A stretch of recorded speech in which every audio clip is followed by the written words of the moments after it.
Hi, AJ Hartley here, novelist, Shakespeare professor, fan of various aspects of Japanese culture, and this is the fourth part of a series of videos that I'm making on travel in Japan.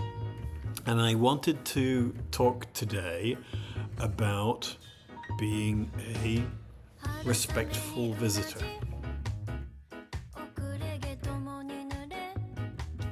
Japan remains a very traditional society by Western standards, right? It's part of why most tourists go, right? To experience this particular culture that they are not used to. But one of the things I do find myself noticing when I'm in Japan is that even though they're there to see a traditional version of Japan, a lot of foreigners are not terribly respectful in terms of the way they conduct themselves.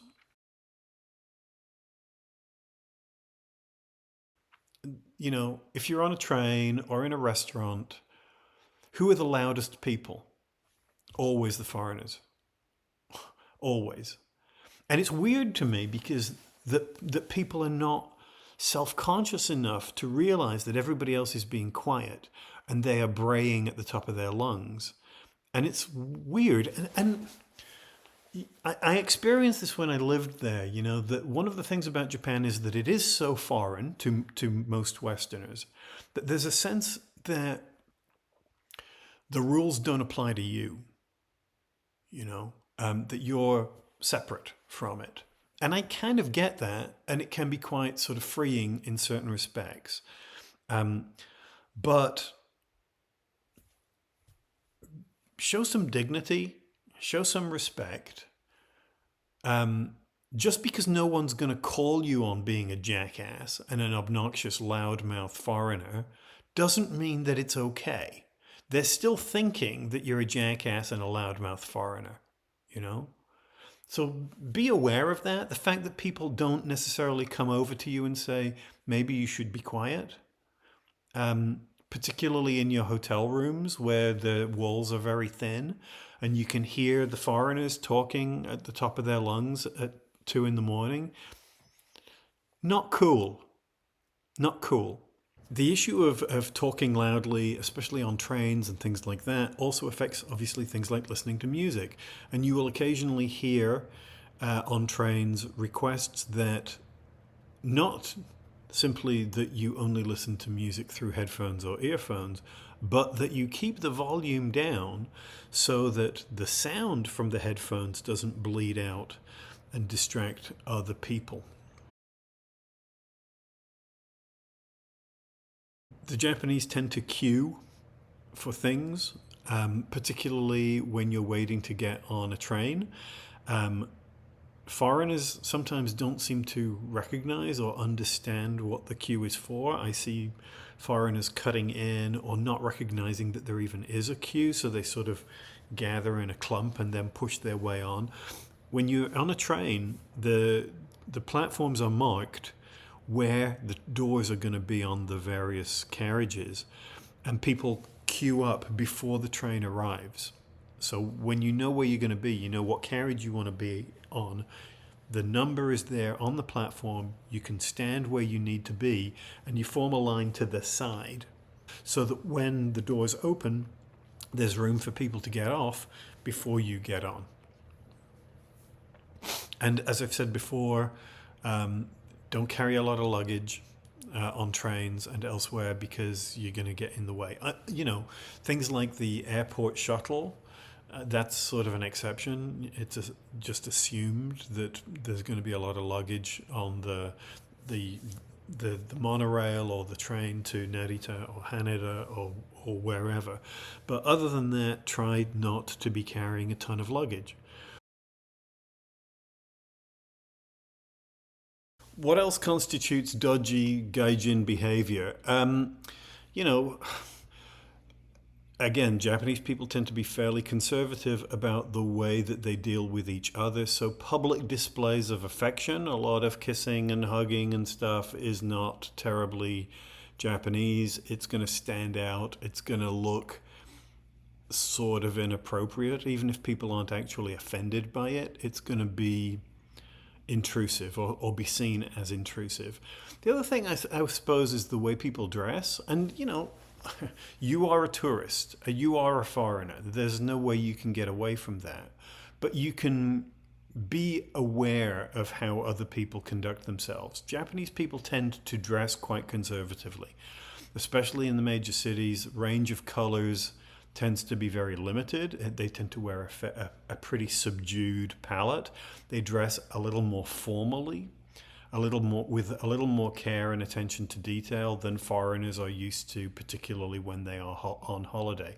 You'll notice, for example, that people don't wear very revealing clothing. They don't show a lot of skin.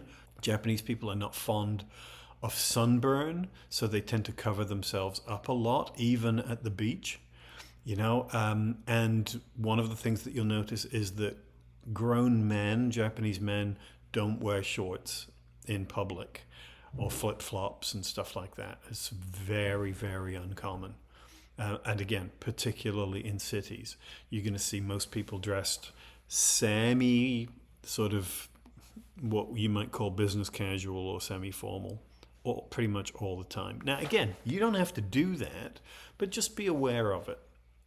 If you going around in shorts and tank tops and flip-flops, you will not fit in. You will stand out, and some people might find it slightly inappropriate.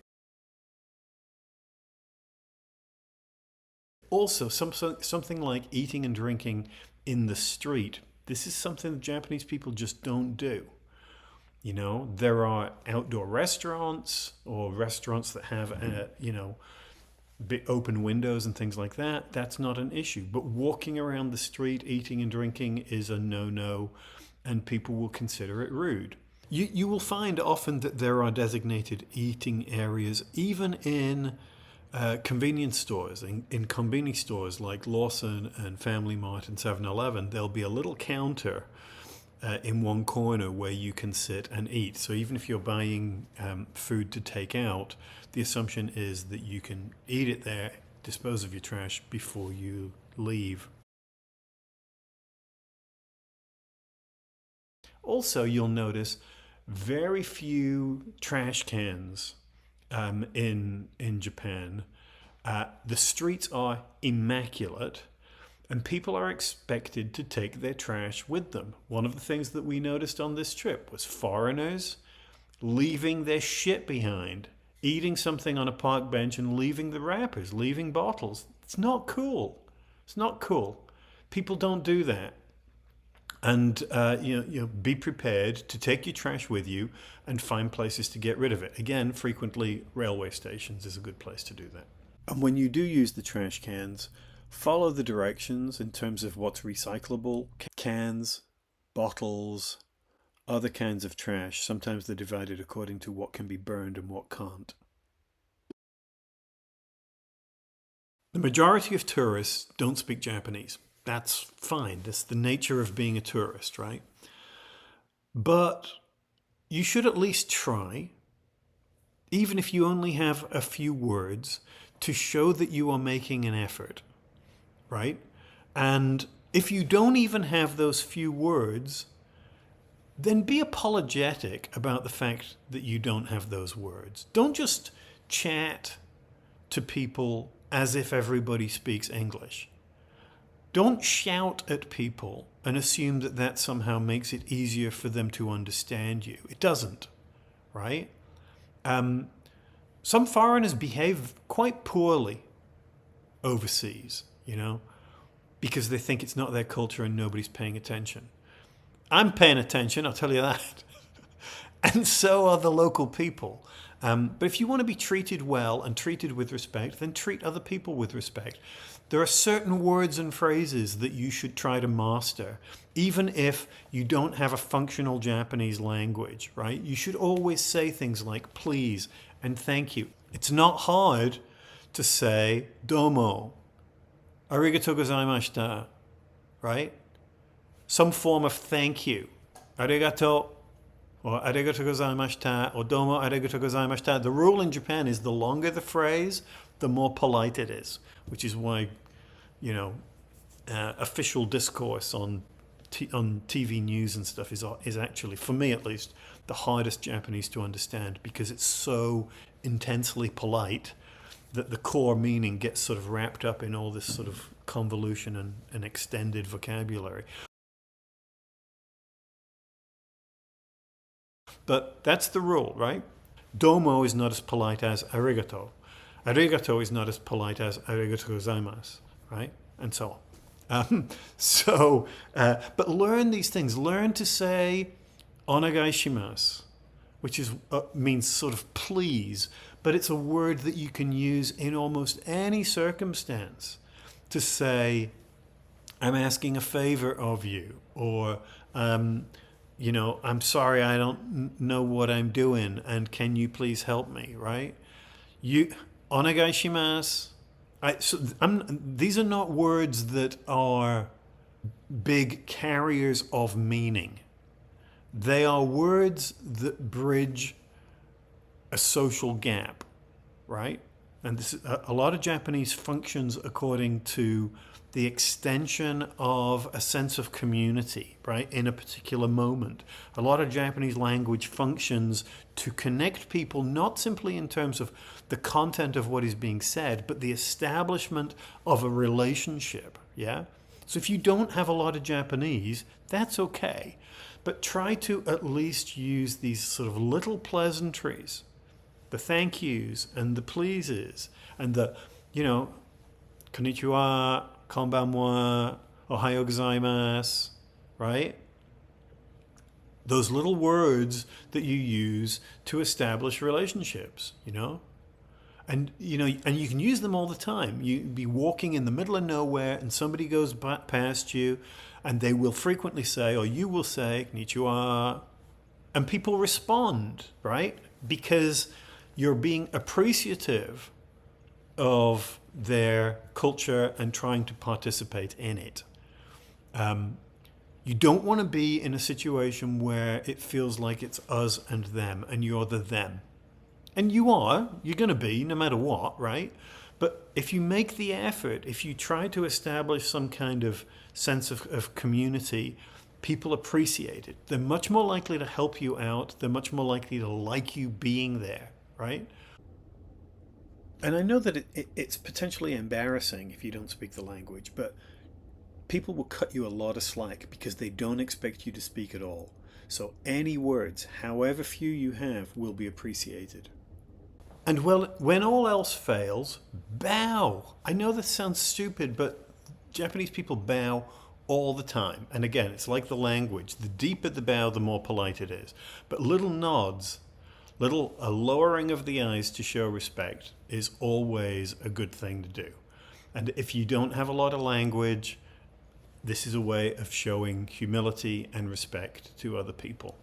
You should get used to doing it. You'll see it all the time in all kinds of interactions between Japanese people, and it's something that you should try doing yourself. Again, it shows respect for where you are.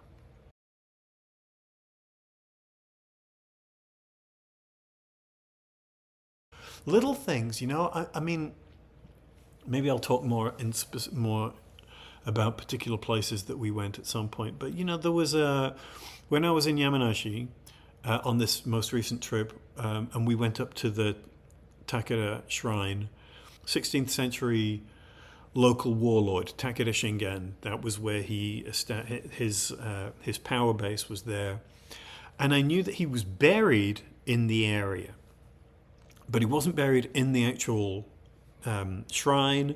He was buried close by in a very residential, sort of quiet community. And we went looking, couldn't find it. And eventually I asked some, there was an elderly lady who was watering her plants in the garden. And I walked over to her house and I said, "Sumimasen," that's another one of those words. Excuse me, right? Can you help me find the grave of Takara Shingen? And she directed us to the grave and told us in the process that she went to the grave every day to provide flowers. And she thanked us for going to the grave to show respect. You know? I mean, this was a conversation we had in Japanese, but the point was that she was genuinely grateful for foreigners who were seeking out some particular point of the local community and treating it with respect. And you want that, right? You don't want to be treated. There's that old way of thinking about colonizers, tourists, and guests, right? You don't want to be a colonizer. You are a tourist. But if you behave in the right way and you get treated like a guest, that's better, right? You're not simply there to take things, to sort of lift experiences out and leave. You know, you're there to be a respectful member of the community. That, I think, is really important.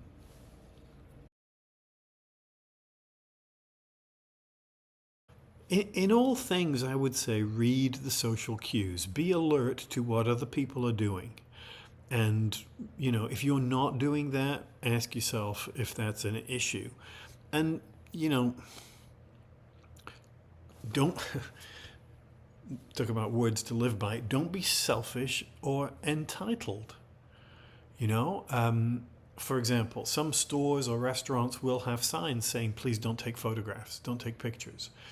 And some of that might be because they're trying to sell you stuff and they don't want you to simply replicate it elsewhere. Some of it might be it's an inconvenience to the store. If they're, for example, serving food and there's a big pack of foreigners trying to take photographs of it, it hampers their business. And of course, you know, it's potentially an invasion of privacy. If you're sitting in a restaurant, you don't want people taking photographs of you all the time, yeah? You know, every time I go to Japan, I see foreigners behaving badly to such an extent that sometimes I find myself apologizing on behalf of people I don't know, because I feel like other people's behavior affects the way that I get seen as well, you know?